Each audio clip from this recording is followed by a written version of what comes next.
राजकारणातील महर्षी असं आपण त्यांना म्हणतोच, आणि आता तर खऱ्या अर्थाने जादूगार असंही गेल्या काही दिवसापासून आपण पाहतोय की पवारसाहेब खरेच राजकारणातील जादूगार आहेत. आज आषाढी एकादशी निमित्त पांडुरंगाच्या विनंतीला विठ्ठल येथे आले आहेत असं आपण त्यांना म्हणू, आणि असं म्हणणं उचित ठरेल खऱ्या अर्थाने. मी पवारसाहेबांना विनंती करते की त्यांनी वार्तालापाला सुरुवात करावी. सुरुवातीला त्यांनी आपलं मनोगत व्यक्त करावं आणि नंतर प्रश्नोत्तर होतील.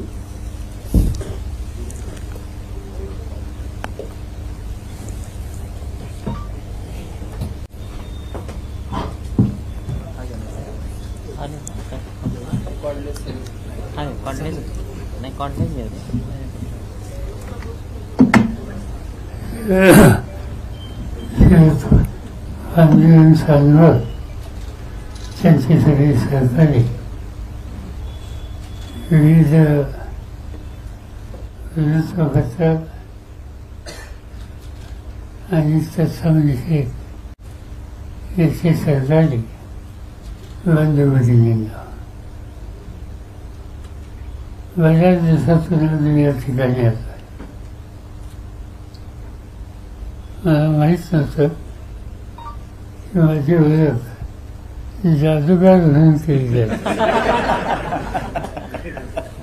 आम्ही कॉलेजमध्ये शिकत असताना इथे जवळच जादूगार रघुवीर म्हणून राहत होते, आणि आम्ही कधी जाता येता त्या ठिकाणी थांबून त्याची भेट घ्यायचा प्रयत्न करायचो. तर त्याची काही जादू आत्मसात करता आली तर त्याच्या आयुष्यात पुढे त्याचा हा चेष्टेचा वाद सोडून द्या. मला आनंद आहे की आज भेटता आले. ही संबंधांची संघटना, त्याची वास्तू, त्याच्या सुरुवातीच्या काळामध्ये जे काही महत्त्वाचे सरकारी संस्थे होते त्यांच्याशी माझा हा सुसंवाद असायचा. साधारणतः पत्रकार म्हटल्याच्या नंतर बऱ्याच काही गोष्टी कौतुकाच्या सांगितल्या जातात. माझा अनुभव असा आहे की पत्रकार आणि व्यवहार याचा संबंध फार मर्यादित आहे, आणि त्याचं कारण ही जागेची ज्या वेळेला मान्यता द्यायचा प्रस्ताव माझ्या पुढं होता, आणि त्यावेळेच्या कलेक्टरला मी सांगितलं ही जागा अतिशय अफूट आहे, अधिक घ्यायची गरज आहे. इथं आम्ही SMDC फाउंडेशन, मला तो जवळच आहे शेजारची, आणि अशा 2-3 संस्था या नजरेसमोर होत्या. पण त्यावेळेच्या आमच्या पत्रकार मित्रांनी सांगितलं ही जागा आम्हाला गरजेपेक्षा अधिक आहे, आणि त्यामुळे काय अधिक नको. आणि त्यामुळे साधारणतः व्यवहाराचा तुमचा संबंध हा याचा स्पष्ट होतो. असा का नवीन जागेच्या शोधात आहे, चांगली गोष्ट, त्याच्यात यश मिळो अशा प्रकारची अपेक्षा या ठिकाणी व्यक्त करतो.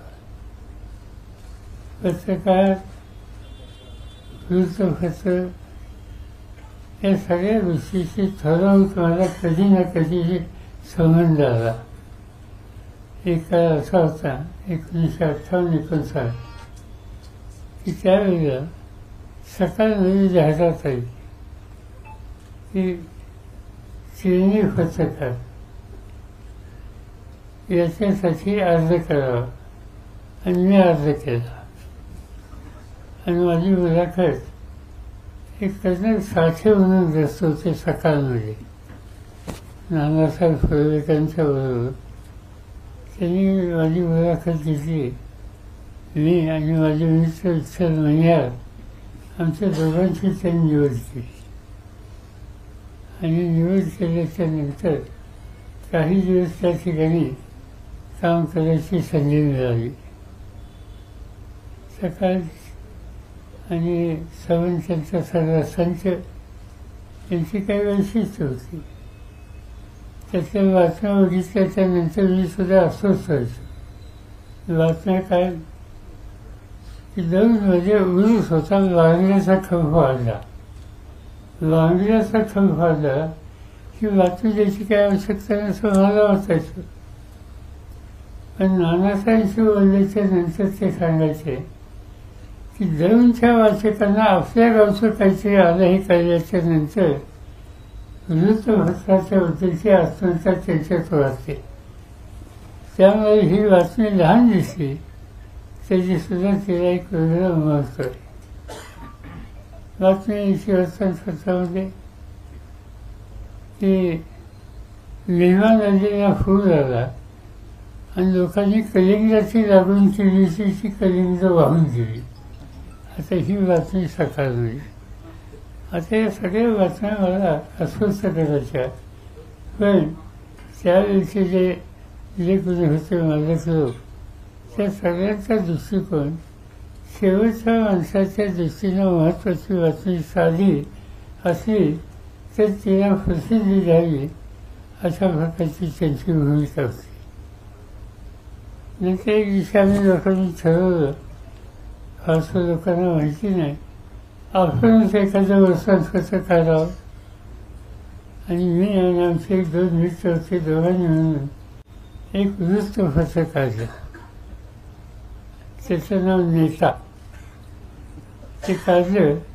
साधारणतः 1-2 अंक निघाले, पुन्हा काही निघू शकले. नंतरच्या काळामध्ये मी पुण्यात शोधलं आणि पक्षाचं काम करत होतो. तेव्हा काकासाहेब राजेंद्र मार्ग मुंबई इथं जी काँग्रेस भवन आहे तिथं मी राहत असे. आणि आमची काही लोकांची मैत्री झाली. त्याच्यामध्ये बाळासाहेब ठाकरे, त्याच्यामध्ये एक V.K. देसाई म्हणून होते, हयात नाही ते आली, अतिशय उत्तम लिहायचे. आणि एक शशीशेखर वेधक म्हणून आमचे मित्र होते. ते इंग्लंडला असत, नंतर तिथल्या लेबर पार्टीत काम करायचे आणि त्यानंतर ते परत आले. त्यामुळे चौघांचा ग्रुप असायचा. त्यावेळेला वेदक आमच्या मागे लागले की आपण काहीतरी वर्तमानपत्र काढू. आता एक अनुभव इथला होता, पण तरी म्हटलं काय हरकत नाही.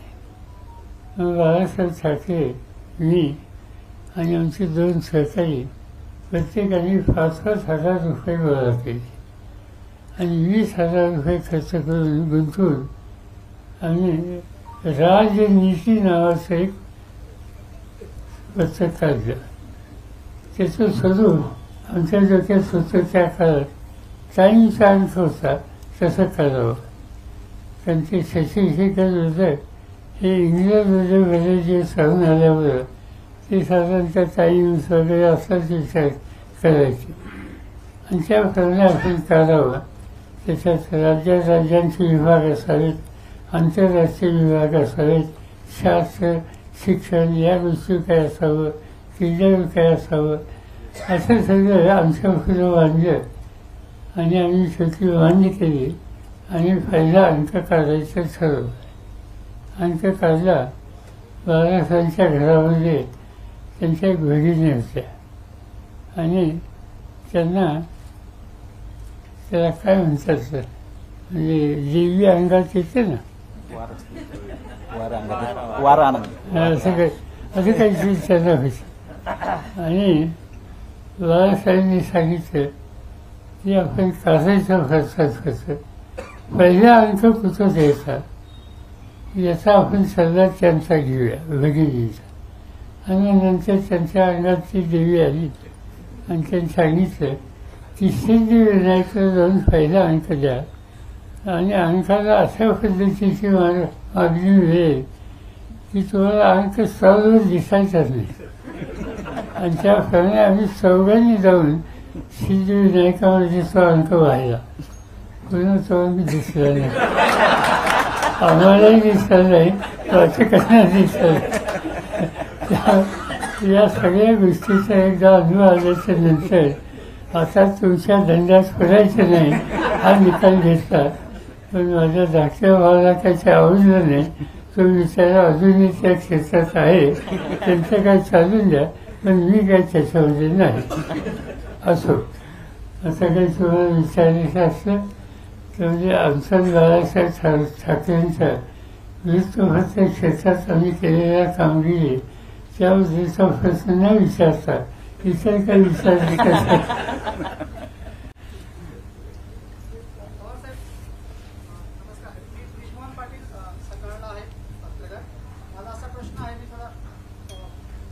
पेक्षा वेगळा प्रश्न विचारतो. तुम्ही आता इतक्या वर्ष राजकारणात आहात, पत्रकारांना जवळून पाहत आहात, एवढा सगळा काळ बदलतोय, तंत्रज्ञान बदलतोय, तर तुमच्या नजरेतनं पत्रकारिता कशी बदलते, तुम्हाला त्याबद्दल काय वाटतं? तुमच्या नजरेतनं पत्रकारिता कशी बदलते? काळ बदललाय, तुम्ही एवढ्या वर्ष पत्रकारिता बघितली, आता कशी पत्रकारिता बदल? तंत्रज्ञान साहजिकच आता टेक्नॉलॉजी या सगळ्या क्षेत्रामध्ये प्रचंड काम करते. सुधारणा आहे, क्वालिटी आहे, त्याच्यामध्ये तुमच्या स्पर्धाही दिसते. कोणता अंक वाचावा, आता प्रत्येकाच्या अवधी नियोजन असतात. आता सांगणं गैरसमज नका, आता मी दिल्लीमध्ये जे असतो, पार्लमेंटच्या सेशनमध्ये राहतो, पहिला अंक मी जो सकाळी वाचतो तो मी इंडियन एक्सप्रेस वाचतो आणि नंतर इतर अंक वाचतो. महाराष्ट्राच्या वेळी मी तो पहिला अंक मी लोकसत्ता वाचतो आणि त्याच्यानंतर मग सकाळ आमचे पुण्यनगरी किंवा तत्सम सगळे महाराष्ट्राच्या सगळे. एक काळ असा होता की वृत्तपत्र वाचायचं म्हणजे त्यानंतर नुसतं वृत्तपत्र नाही, की त्याच्यात अग्रलेख कोणाचा याच्यावर वृत्तपत्र आमचं लक्ष असतं. गावं करणे, त्याच्यानंतर गोविंद तळवळकर आणि त्याच्यानंतर रणा लाटे हे पत्रिका होते.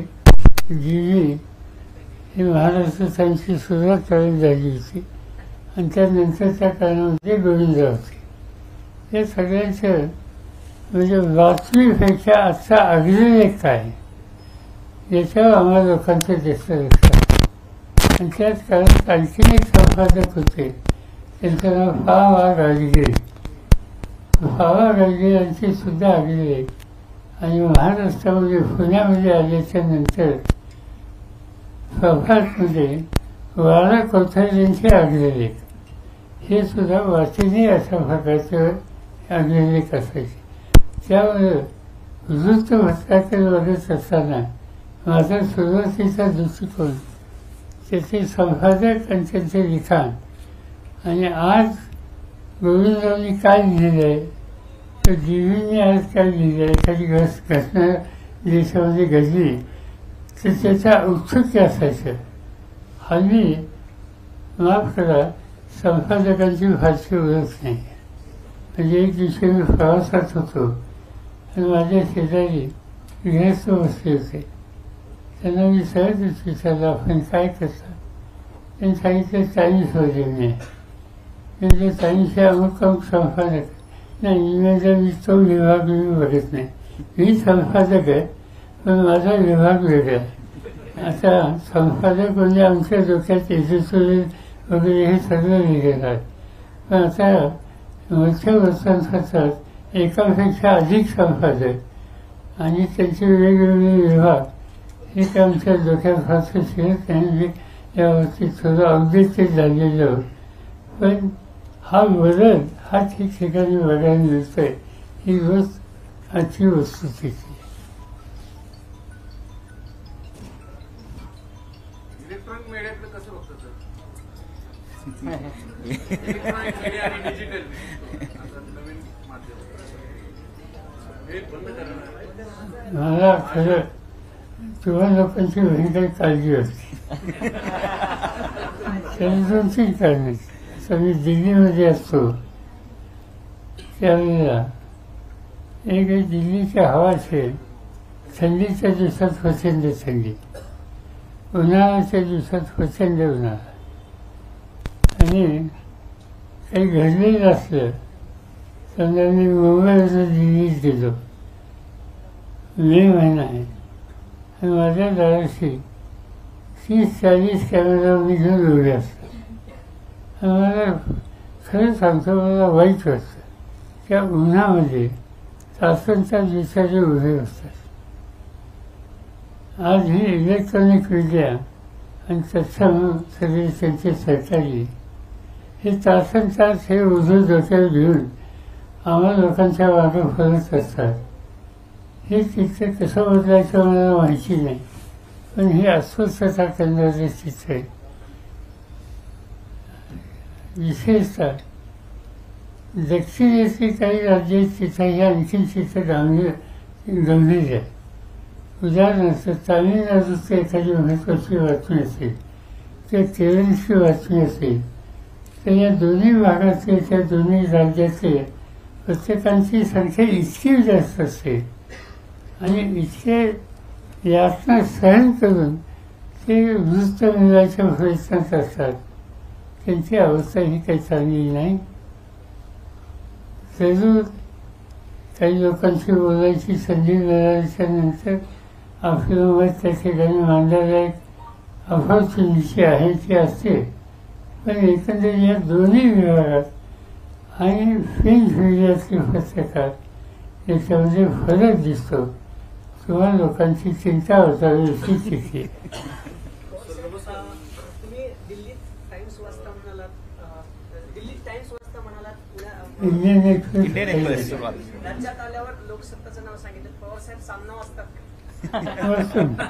चांगला हल्ली वाचायला हवी.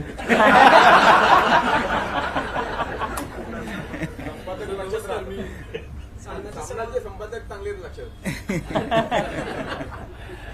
ओंकार, नमस्कार, मी ओंकार बाबळे, इंडिया टुडे आहे. आणि मला विचारायचं आहे की आपण आता बदलत्या मीडियाबद्दल किंवा तुम्ही असं म्हणताय की प्रिंटमधून आपण आता इलेक्ट्रॉनिकमध्ये आलो, पण गेल्या काही वर्षातला सगळ्यात महत्वाचा मुद्दा आहे की बदलत्या मीडियासोबत मतदारांचा कल बदललेला आहे आणि त्यावरून येणाऱ्या काळातलं राजकारण तशा पद्धतीने बदलणार आहे आणि आता ते तितकं उगवतं झालंय. तर ज्या पद्धतीने मीडिया बदलतोय तसा मतदारांचा कल बदलतोय आणि इन्फ्लुएन्सिंग वोटर पॅटर्न जो बदलतोय ना, त्याच्यावरून तुम्हाला आताची पॉलिटिकल सस्टेनेबिलिटी कशी वाटते आणि एक राजकीय नेता म्हणून तुम्हाला याचं भविष्य काय दिसतंय? दोन गोष्टी आहेत. सिरियस जर्नलिझम करणारे जे लोक आहेत त्यांनी उद्याच्या निवडणुका किंवा त्या संदर्भात लिखाण केलं की त्याचा नक्की परिणाम होतो. त्यांचा परिणाम आम्हा लोकांच्यावर होतो, वाचकांच्यावर होतो. आणि त्याचे खास अंक ज्यावेळी तुम्ही लोक करता आणि तेव्हा अंक काढत असताना तेव्हा लोकांचा सर्वे हा ऑथेंटिक कितपत आहे त्या दृष्टीने तुम्ही काय काळजी घेतली, काय कष्ट करतात, हे जर स्वच्छ झालं, स्वस्थ झालं तर त्याचा नक्की परिणाम हा मतदारावर होतो. आणि त्याच्याकडे आमच्यासारखे लोकसुद्धा अधिक सिरियसली वागतात. एकंदर हल्लीच्या काळामध्ये मीडिया हा आमच्या क्षेत्रामध्ये अत्यंत इफेक्टिव्ह आहे. त्याची उपयुक्तता समाजाला आम्हा सगळ्यांना अधिक आहे. परंतु काही वेळेला स्वच्छ चित्र असं जाणवतं की वृत्तपत्रात येणाऱ्या ठळक बातम्या किंवा लिखाण याच्यामागं कुठली तरी अदृश्य शक्ती आहे आणि ही अदृश्य शक्ती त्यांना लिहायला भाग पडते. कधी काही तुम्हाला लोकांची व्यक्तिगत चर्चा करायची संधी मिळाली, मग सत्य आम्हाला कळतं की कुठून इन्स्ट्रक्शन आलेले आहे, कुठून फोन आलेले आहे. तुम्ही दिल्लीमध्ये तुम्हाला संधी मिळाली का नाही माहिती नाही, पण प्रधानमंत्री राहतात त्या जागेचं पूर्वीचं नाव वन रेस्कोर्स होतं. वन रेस्कोर्स होतं आमचं एक जवळीक होती आणि त्याचं कारण वन रेस्कोसला यशवंतराव चव्हाण जायचे. अनेक वर्ष तिथे ज्यावेळी गेले महाराष्ट्रातनं डिफेन्स मिनिस्टर झाले, थोडे दिवस एका ठिकाणी होते, नंतर वन रेस्कोस आले. ते त्यांच्या अखेर शेवटसुद्धा तिथंच झालं. आता ते वन रेस्कोचं नाव बदललं आणि त्याचं नाव आता काहीतरी लोकसेवक वगैरे असं काहीतरी, लोककल्याण असलं. आणि ते जे निवासस्थान आहे ते निवासस्थान 4 वने एकत्र करून असं असेल ते निवासस्थान आहे. साधारणतः दिल्लीचं निवासस्थान जर कोणी बघितले माणसांची, माझं बघितलं तर साधारणतः माझं निवासस्थान 2-1 एकराचं आहे. 2 एकराचं घर हे तुम्ही लक्षात घेऊ शकता किती मोठं आहे. अशी 4 घरं एकत्र असलेलं प्रधानमंत्री निवासस्थान आहे. आता त्या ठिकाणी एके ठिकाणी आम्ही कोणी गेले, तुम्ही गेला, तुले असेल, अपार्टमेंट असेल, ऑफिशियल मिटिंग असतील, एका बंगल्यात ते असतं.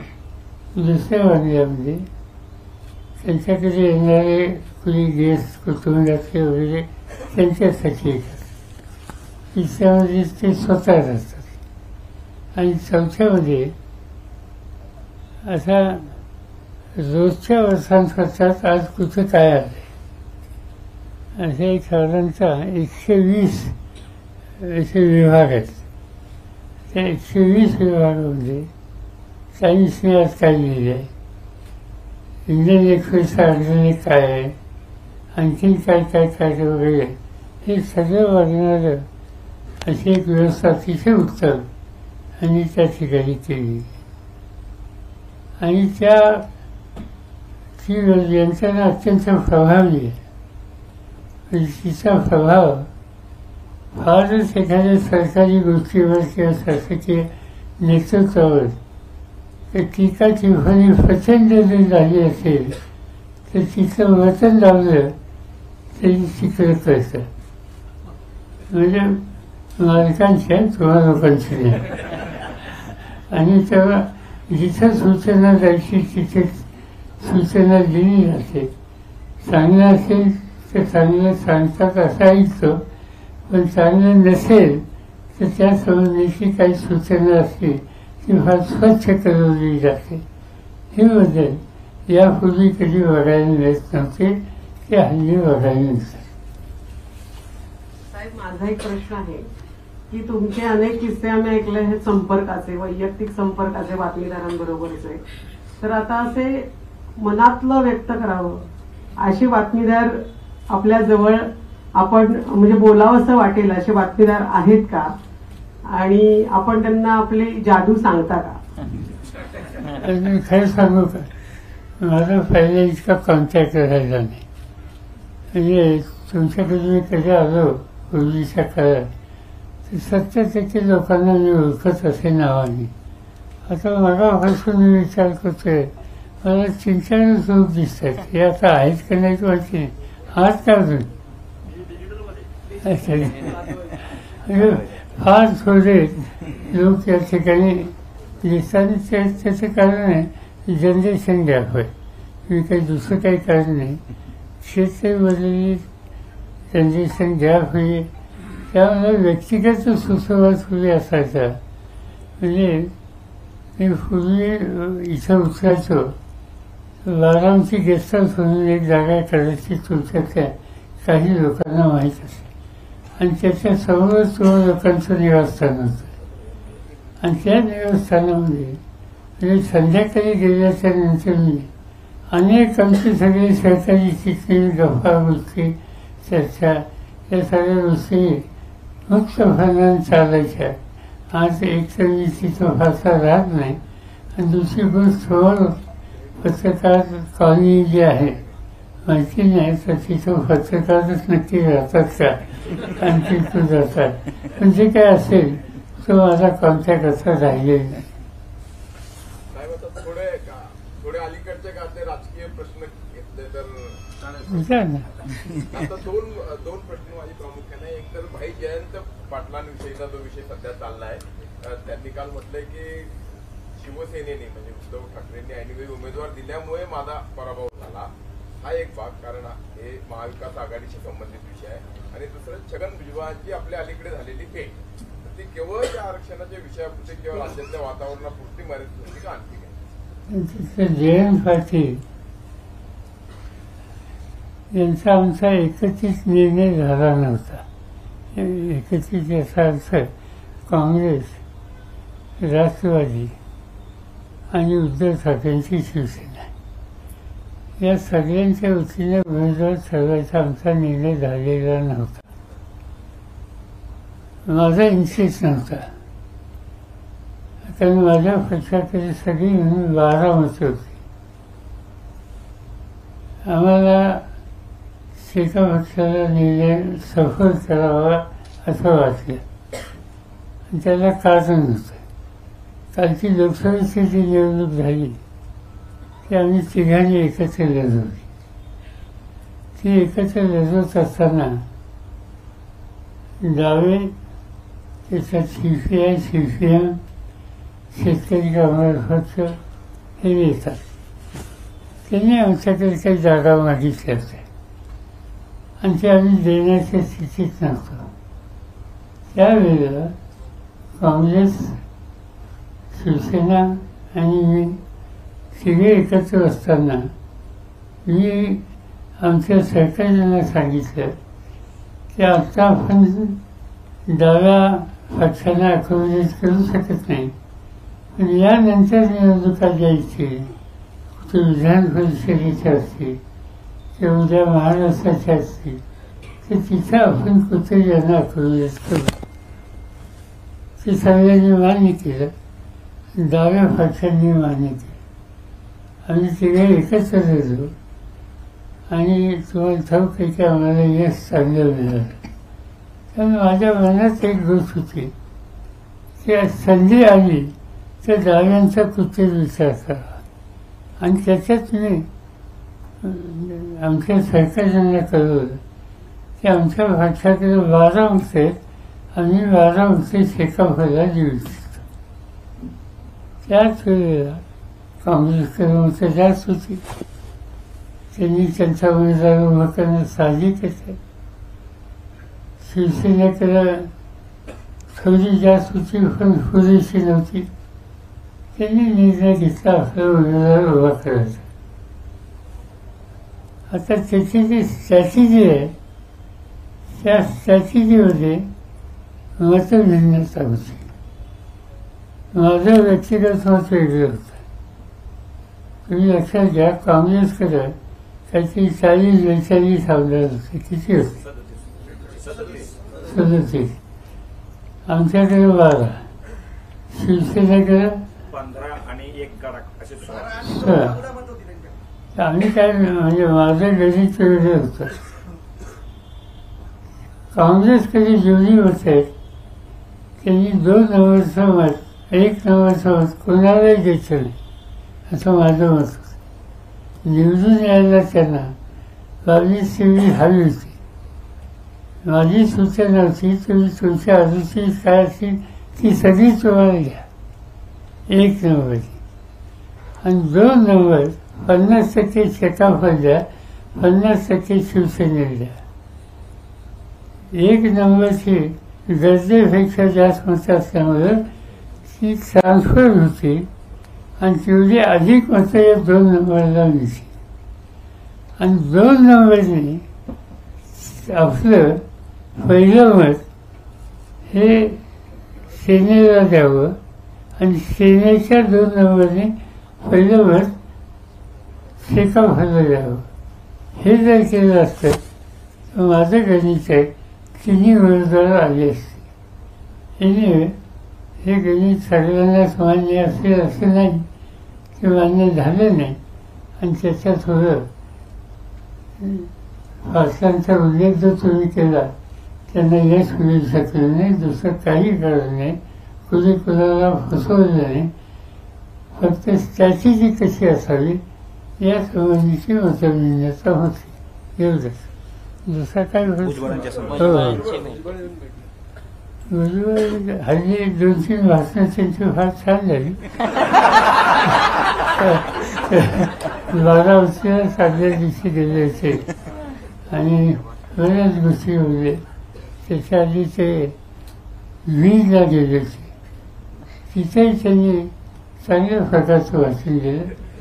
त्या दोन्ही भाषणामध्ये त्यांनी माझ्याबद्दलची प्रचंड आस्था व्यक्त केली, कौतुक व्यक्त केलं.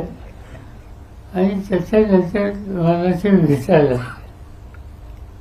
मला थोडं बरं नव्हतं, थोडं ताप होता. त्यामुळे मी 2 दिवस सुट्टी काढली. कळलं मला, झोपेतनं उठवलं, भुजबळ साहेब आले. म्हणजे कधी आले? तर 1 तास. म्हणजे 1 तास हो म्हणजे ते जायचंच नाही म्हणजे भेटले असेल. ठीक आहे म्हणजे ते आले आणि त्यांनी काही गोष्टी मला सांगितल्या की या गोष्टी केल्या पाहिजेत तरच महाराष्ट्राचं हित आहे. महाराष्ट्राचं चित्र जर दुरुस्त करायचं असेल तर तुम्ही याच्यात येण्याची आवश्यकता आहे.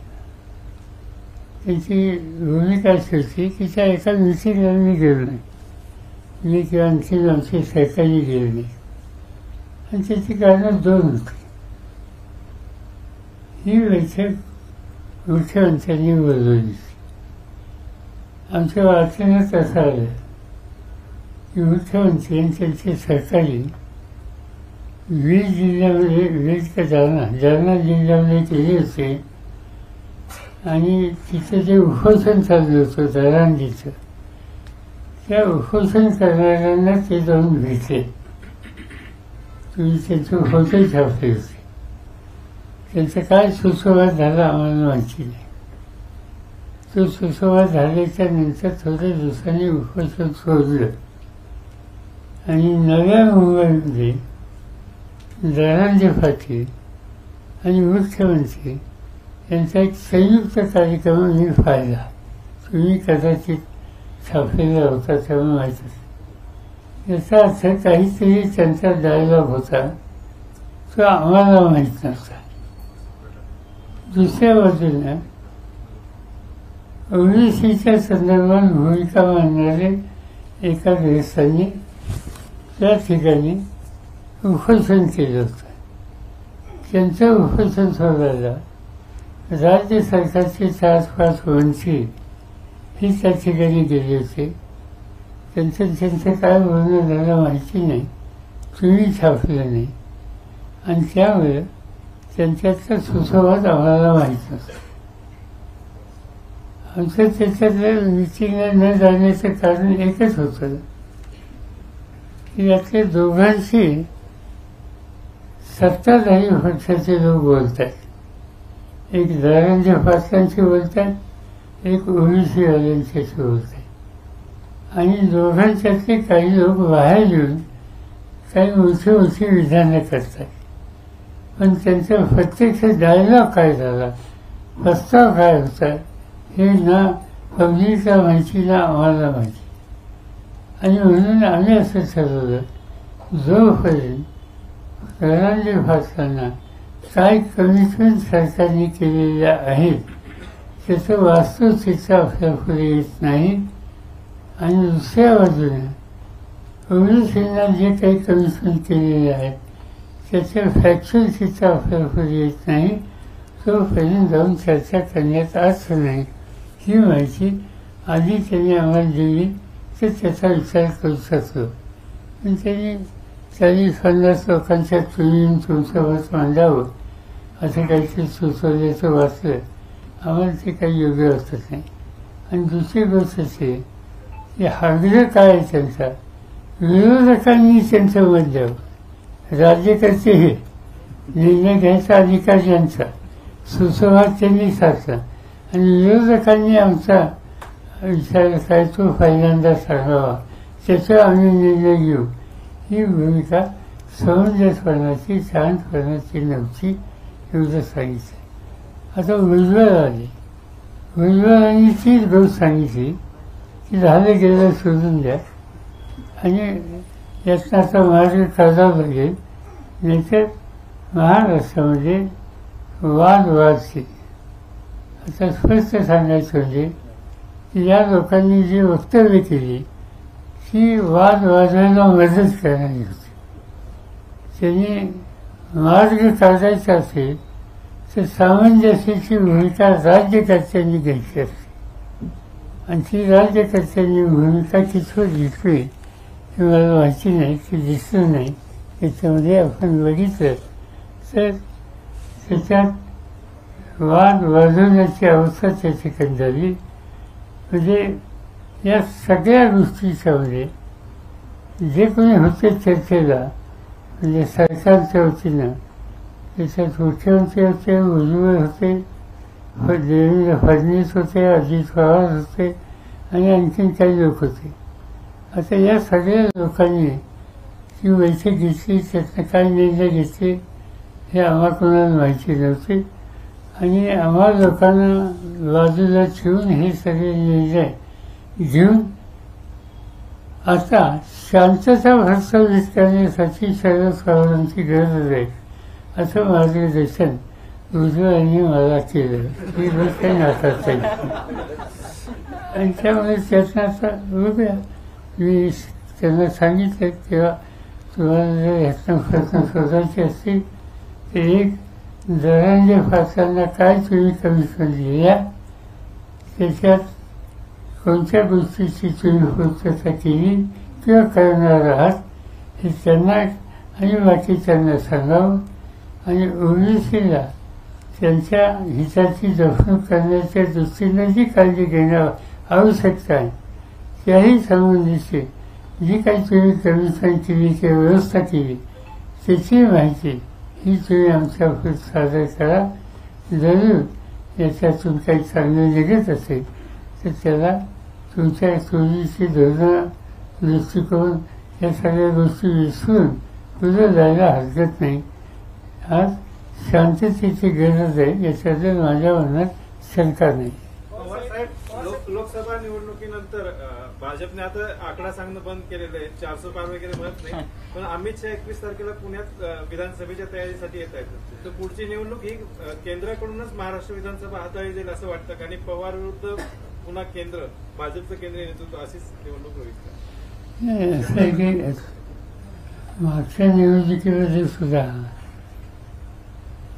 सगळी सूत्र ही दिल्लीवरूनच आली. प्रधानमंत्री त्याच्यामध्ये अत्यंत आक्रमकपणाने देशात हिंदत होते आपण पाहिजे. महाराष्ट्रात त्यांचे किती 18 सभा झाले नाही, 17-18 काहीतरी सभा झाल्या आणि आम्ही त्याच्यात तरी केल्या की 18 का 19 ठिकाणी गेले. त्यातली 4 जागा सोडल्या तर बाकीच्या ठिकाणी आम्हाला यश आले. त्याला आमची इच्छा आहे की या निवडणुकीत सुद्धा त्यांनी जास्त यावं, महाराष्ट्राला मार्गदर्शन करावं आणि मराठी जनता त्याचा योग्य विचार करते. त्यांच्या दृष्टीने त्यांचे काय असेल तुम्ही. पण तुम्ही जी बातमी देताय की माझ्या आजच वाचण्यात आली, साहजिकच आहे. सत्ताधारी पक्ष असो विरोधी पक्ष असो निवडणुकीत कमी जास्त होतं, पण त्यातनं सावरून पुन्हा एकदा आत्मविश्वासानं पक्ष उभा राहण्याचा प्रयत्न करतो आणि त्या दृष्टीने या ठिकाणी सत्ताधारी पक्षाने आखणी केली असेल तर त्याच्यात काही चुकीचं नाही. तो त्यांचा अधिकार आहे आणि ती करते. त्यांना गृहमंत्र्यांचा पाठिंबा हा आणखी महत्त्व भरत असेल तर त्याचा विचार त्यांनी त्यांच्या हिताच्या दृष्टीने केला तर त्याच्यात काही वावगं नाही. तो तक्रार करायचा आम्हाला काही कारण नाही.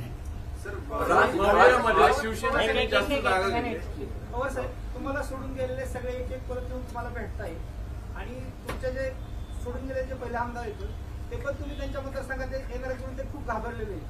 तर त्यांच्याविषयी तुम्हाला काय वाटतं? आणि बारामतीमध्ये जे अजित पवारांनी खूप विकास केलेला आहे. शनिवार रविवार ते बारामतीमध्ये असतात, खूप काम करतात. आम्ही पण जवळ पाहिलं इथे. तरी देखील बारामतीच्या जनतेने तुम्हाला भरभरून मतदान का केलं तेही सांगा. अशी बारामती आहे.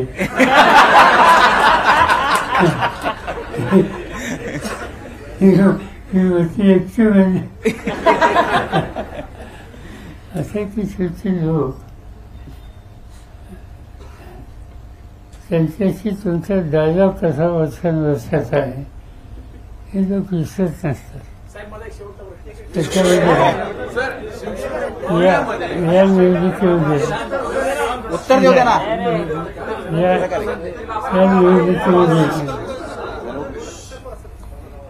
या निवडणुकीतच नाही, अनेक निवडणुकीमध्ये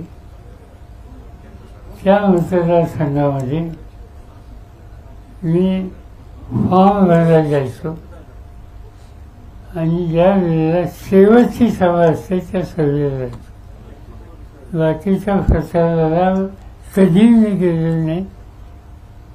यावेळीचा अपवाद होत आणि त्याचं कारण माझा आणि मतदारांची सुसंवाद चांगला आहे. त्या लोकांनी ठेवला आणि मी ठेवला आहे.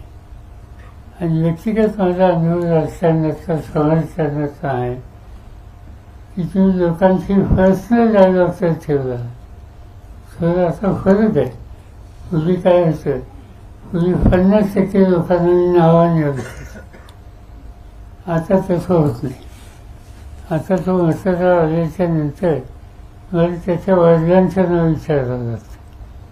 तेव्हा मला कळतं की हा कोणत्या घराचा आहे. ही जनरेशन गॅप. तर हा डायलॉग, हा सुसंवाद तुम्ही कायम ठेवला तर लोक कधी विसरत नाही. अगदी साधी गोष्ट सांगतो, एक उदाहरण द्यायचं. मी मुख्यमंत्र्याच्या ऑफिसमध्ये बसलो. चिठ्ठी आली. बारामतीवरून एक बाई आली भेटायला. तिला मी भेटलो आणि विचारलं, काय रे सोडून काय काढलं? ते काय ते असेल ते काम व्हायचं. गावाकडे जाऊन गावाला सांगितलं. साहेबांनी मला सुमन म्हणून हाक मारली. तिचं काम हो न हो पण मला नावाने हाक मारली. प्रश्न हा आहे की नागरिकांना, लोकांना हा आपला सहकारी नेता याच्याशी हा सुसंवाद हा त्यांना भावतो आणि तो विसरत नाही कधी. बारामतीमध्ये कोणी काही म्हणलं तर माझी खात्री होती की सोफियाला लोक मतदान केल्याशिवाय राहणार नाही. आणि घरातला कॅन्डिडेट असताना सुद्धा लोकांनी 40,000 मतं सोफियाला जास्तीचे दिली. आणि त्याचं कारण हा डायलॉग 2 फेऱ्यांचा. की शांतता निर्माण करण्यासाठी आता तुमची गरज आहे, तुम्ही पुढाकार घ्यावा. पण राज ठाकरेंनी आज पोस्ट केली आषाढी एकादशी निमित्त. त्यांनी म्हटलंय की राज्यात काही वर्षांपासून, मागील काही वर्षांपासून जातीय तेढ निर्माण झाली, वाद निर्माण झालाय आणि तुमचं नाव घेतलं नाही पण त्याला तुम्ही जबाबदार असेल. ते आजच त्यांच्या विरोधात येऊन बोलतात. त्यांचं वैशिष्ट्यच आहे. एक 18 दिवसांनी, महिन्यानी, 2 महिन्यांनी ते कधी जागे झाले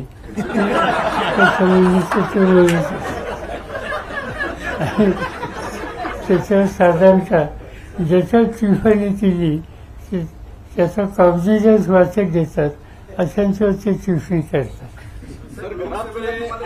लोकसभेच्या वेळेस घरातले काही जण बाहेर गेले. आता परत विधानसभेच्या किंवा या सगळ्या पार्श्वभूमीवर आता ते परत जर घरात येणार असतील तर आपलं काय, त्याच्याबद्दलचं काय भूमिका? घरात यायचे, घरात यायचे. त्याचे काय निवडणूक येते ना, ते घर कायम असतं. सर, आताच्या लोकसभेमध्ये जसं आत्ताच्या पिढीच्या काका पुतण्यामध्ये संघर्ष दिसला तसं विधानसभेला आता नव्या पिढीतला काकांचा पुतण्या संघर्ष दिसणार का? म्हणजे अजित पवार आणि युगेंद्र पवार. आणि असं जर झालंच तरी सुद्धा सगळ्यांचं बघण्याचा अजून एक दृष्टिकोन असा असतो की एकाच घरामध्ये आता सध्या 2 राज्यसभा सदस्य, 1 लोकसभा सदस्य, 1 उपमुख्यमंत्री. तर याच्याकडे टीका होत असताना तुम्ही त्याच्याकडे कसं बघता? असं मतदारांनी त्याचा विचार करावा.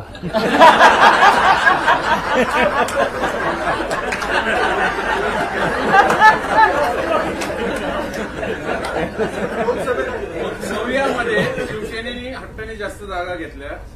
लोकसभेला, पण त्यांचं जर आपण स्ट्राईक रेट म्हणला तर खूप कमी आहे. आताही ते परवाच्या विधान परिषदेत त्यांनी हट्टाने त्यांचा उमेदवार दिला. हट्ट करतात उद्धव ठाकरे मुंबईमध्ये, असं नाही वाटत? असे ठरवत काय असतो सगळं. कुठल्याही राष्ट्रीय पक्षाचा नेता, अवसर पक्ष, अवसर सहकारी यांच्या हिताच्या दखलकीसाठी आगळी भूमिका घेतात. ते डायजेस्ट करायचे असतं. शेवटी तुम्ही एकत्रित सामूहिक लोकांच्या सोबत जात असाल तर काही गोष्टी डायजेस्ट करायच्या असतात आणि त्याच्यात फार हे होत नाही, अस्वस्थ होत नाही. महाविकास आघाडी नेतृत्वाबद्दल संघर्ष आहे का? अजिबात नाही. ठाकरे विधान परिषदेच्या निवडणुकीनंतर ती चर्चा झाली. तुम्ही दिलेला उमेदवार असून सुद्धा त्यांनी उमेदवार देणं, त्यासाठी त्याला निवडून आणण्यासाठी प्रेशर करणं, नाही, असं आहे की आम्ही उमेदवार दिले नाही. आमच्याकडे एका पक्षाची विनंती होती, आमची मतं आम्ही तुम्हाला दिली हे आम्ही सांगितलं. त्याच्यात वेगळेपणा काही नव्हतं. आणि ठाकरेंनी सुद्धा सांगितलं होतं की आम्हाला आमचा उमेदवार द्या, तुमची सेकंड प्रेफरन्सची मतं आम्हाला द्या, आमची सेकंड प्रेफरन्सची तुम्हाला देतो. या सगळ्या गोष्टीची चर्चा झाली होती. काँग्रेसला 13 खासदार निवडून आले काँग्रेसचे, परंतु विधान परिषदेच्या निवडणुकीमध्ये काँग्रेसचे आमदार फुटले 7. मी वाचतो 2 दिवस तिथं काही फाटाफूट झाली, पण मी काही त्याच्या खोलात गेलो नाही. त्यांची सीट तर निवडून आली. RSSचं एक मासिक विवेक म्हणून त्याच्यामध्ये असं सांगण्यात आलेलं आहे की अजित पवार महायुती बरोबर आल्यामुळे आता भाजप नाराज झालेला आहे. अजित पवारांनी महायुतीत येणं कितपत योग्य वाटतं तुम्हाला? असं आहे की तो महायुतीच्या लोकांचा प्रश्न आहे. मी आजच्या इंडियन एक्सप्रेसमध्ये एक बातमी वाचली आणि आजच्या इंडियन एक्सप्रेसमध्ये फ्रंट पेजला एक बातमी आहे की विवेक नावाचं काही वर्तमानपत्र आहे. विवेक विवेकने ह्या जे सांगतायत ती बातमी दिलेली आहे. आणि याच्या आधी मी अशीच बातमी ऑर्गनायझरमधून वाचली होती.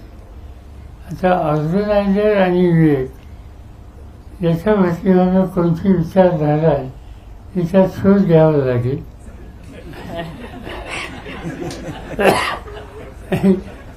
ते ज्या अर्थी म्हणतात याचा अर्थ त्यांच्या विचाराचे जे घटक आहेत त्यांच्यात अस्वस्थता आहे असे स्पष्ट होते. यापेक्षा वेगळं काही नाही.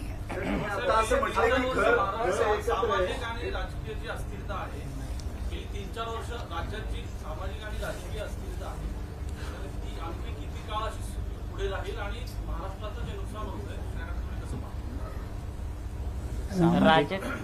सामाजिक आणि राजकीय जी अस्थिरता आहे ते किती काळ राहील आणि तुम्ही त्याच्याकडे कसं बघता असं नाही. मला असं वाटतं उद्याच्या विधानसभेच्या निवडणुकीमध्ये आम्ही एकत्रितपणे निवडणूक लढवण्याचा विचार करतोय. तो काही कार्यक्रम घेऊन जाणार असतो. तो कार्यक्रम घेताना तो म्हणजे फार मोठा मॅनिफेस्टो ठेवा असं मला वाटतं. लिमिटेड टू द पॉइंट आणि लोकांच्या दृष्टीने त्यांना आवडेल असे काही ठराविक मुद्दे घेऊन लोकांच्या समोर जावं, एकत्रित प्रयत्न करावे. कालच्या निवडणुकीमध्ये आम्ही एकत्रित प्रयत्न केले. तिथं जी कमतरता आली ती दुरुस्त करावी आणि लोकांच्या सुद्धा आक्रमकपणे आपली भूमिका मांडावी. हे सूत्र घेऊन आम्ही निवडणुकीत जातो. आणि असं वाटतं सध्या मी जे महाराष्ट्रात फिरतोय की लोकांना बदल हवा आहे. आणि तो बदल जर आम्हाला तिघांच्या दृष्टीने अनुकूल झाला तर मी एक खात्री देतो, काही झालं तर आम्ही 5 वर्ष सरकार उत्तम चालवणारं महाराष्ट्राच्या जनतेला दाखवू. त्याच्यात नेतृत्वाचा प्रश्न येणार नाही. मी स्वतः कुठल्याही पदाची अपेक्षा मला करायची इच्छा नाही. खूप साऱ्या गोष्टी बघितल्यात. चांगलं राज्य चाललं पाहिजे आणि लोकांच्या विश्वासाला पात्र ठरलं पाहिजे. एवढे एकूण सूत्र आम्ही तिघेही घेऊन जाणार. असं म्हटलं की घर हे घर असतं. अजित पवार गेल्यानंतर त्यांचा तुमच्या होतो का, हा पहिला प्रश्न. आणि दुसरी गोष्ट, ते जर परत आले, मी आता घर म्हटले ते केवळ कुटुंबाच्या उद्देशानं की राजकारणाच्या सुद्धा उद्देशानं, ते जर उद्या परत आले तर तुमच्याकडे त्यांना जागा असेल? नाही, घर काही सांगितलं नाही, घरात सगळ्यांना जागा आहे. पक्षाचा हा व्यक्तिगत मी निकाल घेणार नाही. माझे सगळे सहकारी या संघर्षाच्या काळामध्ये मजबूतीने उभे राहिले, त्यांना पहिल्यांदा विचार झाली तर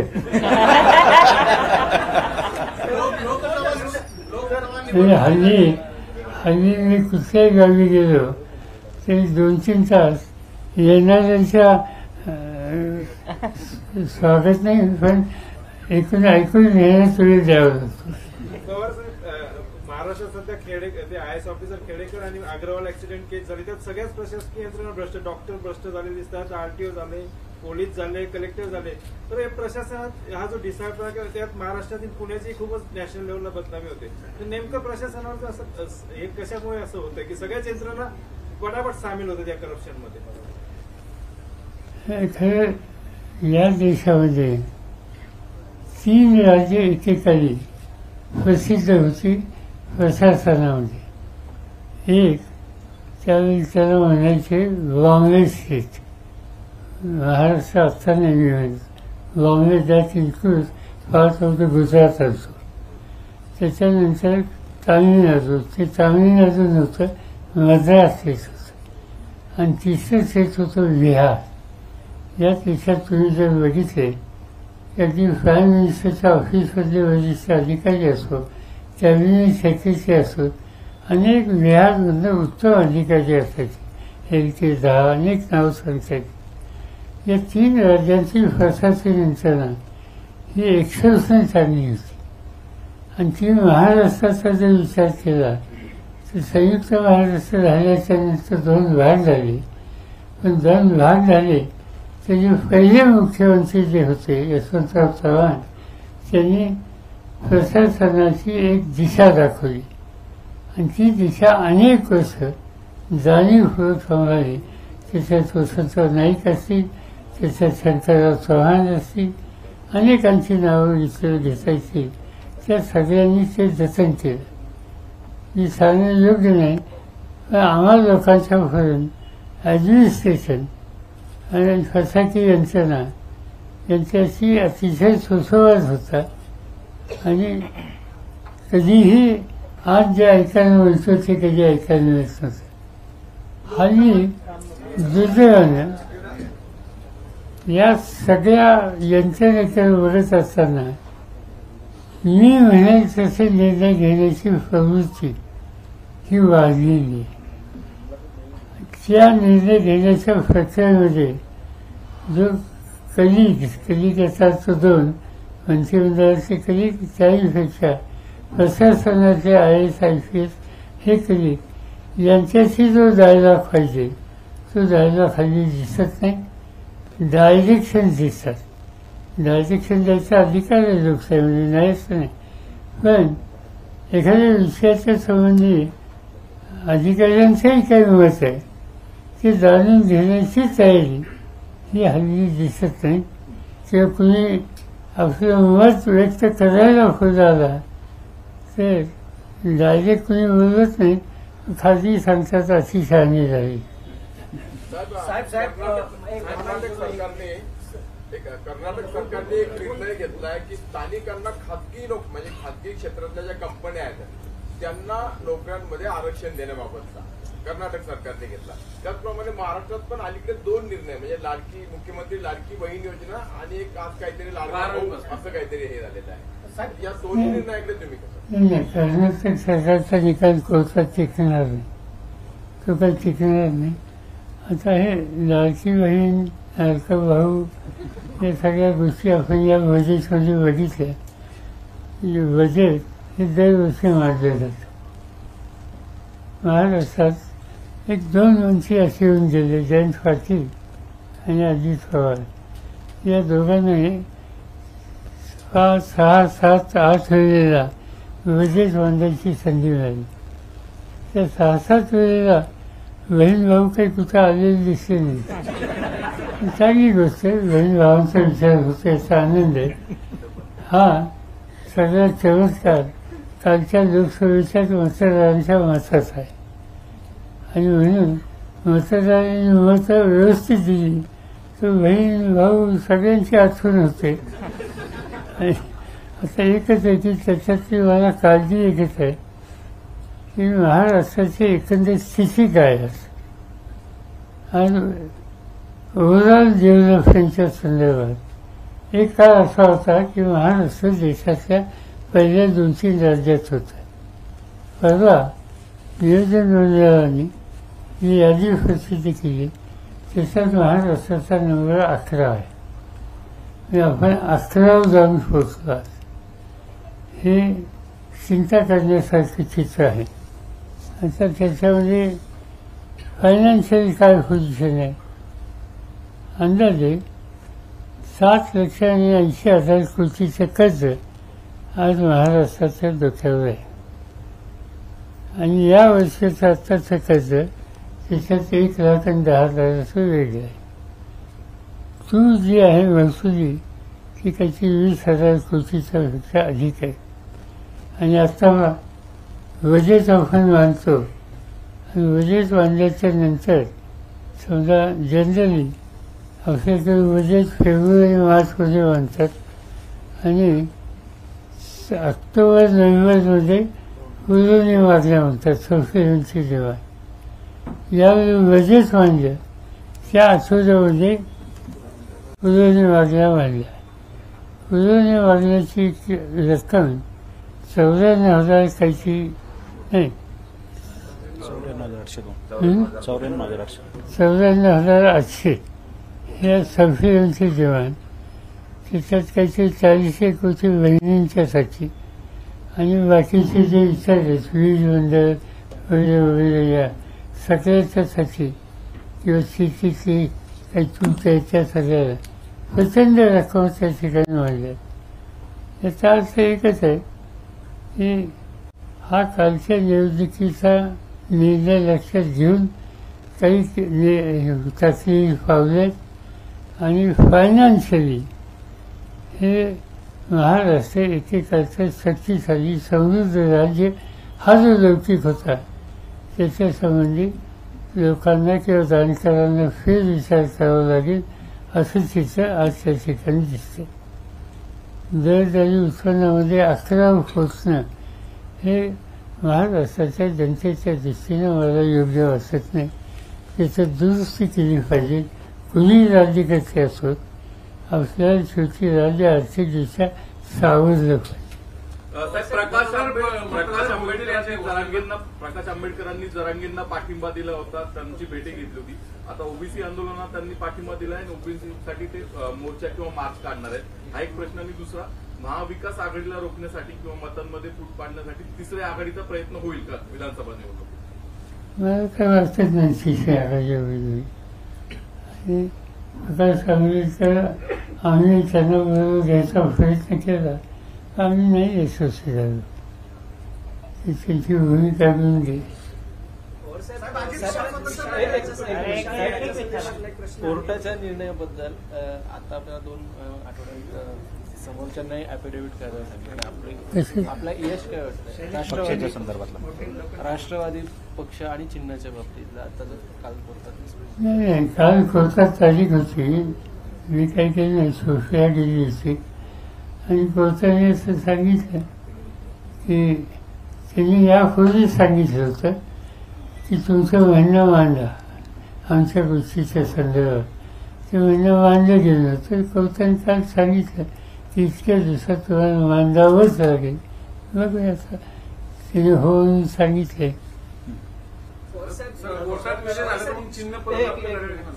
कोल्हापूर जिल्ह्यात जो आता प्रश्न झाला संभाजी महाराज आणि शाहू महाराज विशाळगडावर जो एक अतिक्रमणाच्या धार्मिक ध्रुवीकरण करण्याचा प्रयत्न होतोय का?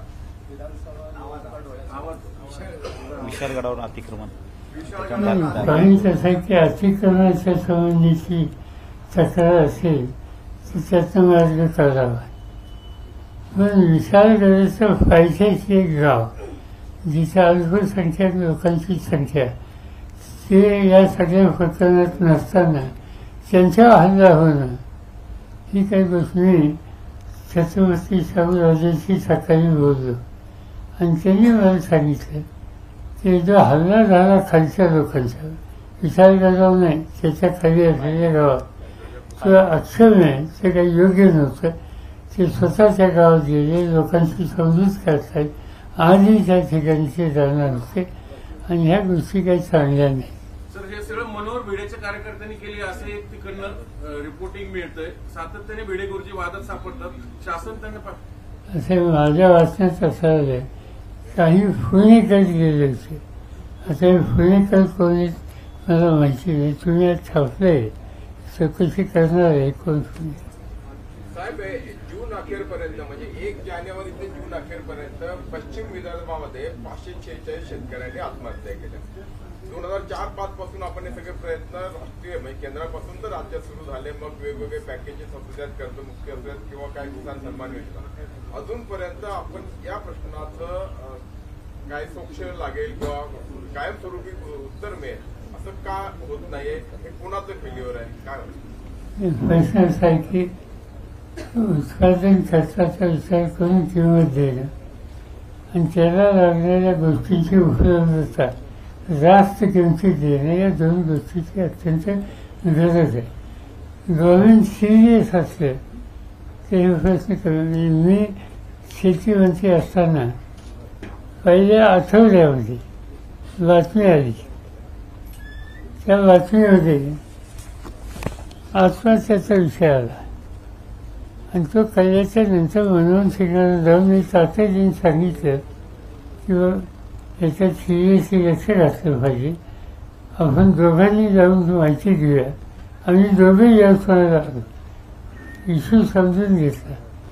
कर्जबाजारीपणा हा विषय लक्षात आला. परत गेल्याच्या नंतर 10 दिवसाच्या आत 78,000 कोटीचं कर्ज त्यांच्या डोक्यावरचं माफ केलं. उत्पादन वाढलं आणि अनेक गोष्टी झाल्या.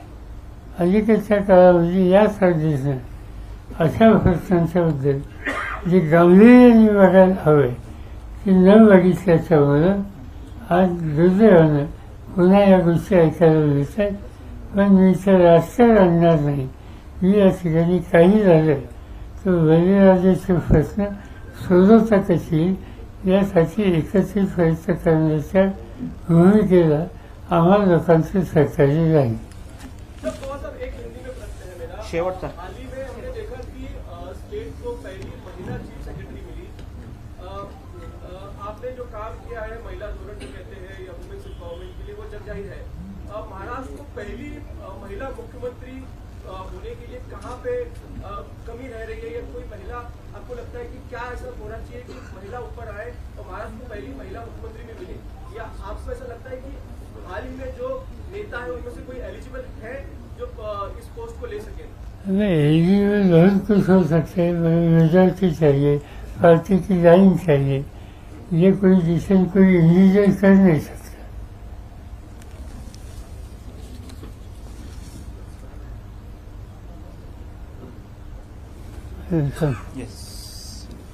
आपल्याशी चर्चा केल्यानंतर आणि आपण इथे आलात आणि आपण बरीच मतं इथे मांडली आणि बऱ्याच गोष्टी सांगितल्या. याच्यावर आता विधानसभेची वेळ लागलेल्या त्याची उत्सुकता प्रचंड ताणली गेलेली आहे आणि विधानसभेची आम्ही वाट पाहत आहोत. साहेब आपण श्रमिक पत्रकार संघाच्या या वास्तूत आलात आणि सगळ्यांशी खूप छान गप्पा चांगल्या मूडमध्ये गप्पा मारलात त्याबद्दल आपले 2 मिनिटं.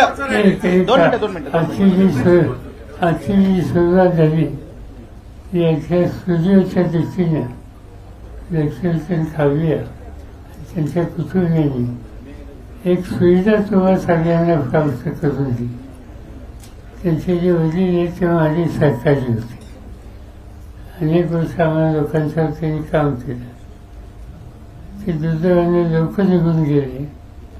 पण त्याच्यानंतर लक्ष्मीकांतजी त्यांच्या वडिलांची सुद्धा समाजसेवा करण्याची जी एक गोष्टी होती त्याच्यात त्यांनी सातत्य ठेवलं आणि अनेक ठिकाणी तुम्ही अमरावतीला अकोल्याला कुठेही त्यांच्या संस्थेचं नाव घेऊन तरुण लोक पुढे येतात, काही ना काहीतरी ॲक्टिव्हिटीज करत असतात. आणि हे सगळं करत असताना त्यांनी पत्रकार संघाची आठवण ठेवली. त्याबद्दल त्यांचं मी अभिनंदन करतो आणि तुम्ही लोकांनी त्यांना संधी दिली त्याबद्दल तुम्हालाही धन्यवाद देतो. साहेब आपल्या सकाळचा प्रवेश प्रवेशाचे सकाळ प्रवेश झाले ना, सकाळी प्रवेश झाले ना, ते सकाळी पिंपरी चिंचवडमध्ये ते बोला. काय सांगायचं. साहेब आपले आभार. शरद कला क्रीडा प्रतिष्ठानचे लक्ष्मीकांत खाबलिया आणि त्यांचे बंधू या पूर्ण परिवाराचंही पुणे श्रमिक पत्रकार संघातर्फे मी आभार मानते. आपण मोठ्या